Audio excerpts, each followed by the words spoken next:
Hi friends, இங்கே எங்கள் வீட்டில் சாப்பாடு சொல்லி பார்க்கலாம் வாங்க. சுட சுட சோறு,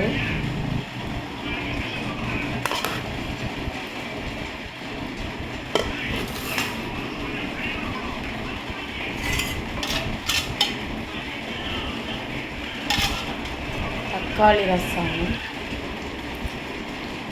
உங்கள் வீட்டில் என்ன சாப்பாடுன்னு சொல்லி எனக்கு கமெண்ட் பண்ணுங்கள்.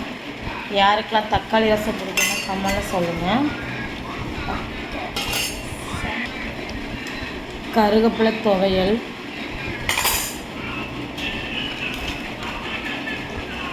முருங்கைக்கீரை பொரியல். முருங்கைக்கீரையை நான் முட்டை போட்டு பொரியல் பண்ணியிருக்கேன். ஊறுகாய், நார்த்தங்காய் ஊறுகாய். இதுதான் எங்கள் வீட்டில் மதியம் இன்றைக்கி சாப்பாடு. நீங்கள் என்ன சாப்பிட்டு சொல்லி எனக்கு கமெண்ட் பண்ணுங்கள். இந்த வீடியோ பிடிச்சிருந்தா லைக் பண்ணுங்கள், ஷேர் பண்ணுங்கள், கமெண்ட் பண்ணுங்கள், முக்கியமாக சப்போர்ட் பண்ணுங்கள், சப்ஸ்கிரைப் பண்ணுங்கள். Thank you friends. அடுத்த வீடியோவில் பார்க்கலாம். ஓகே, பாய்.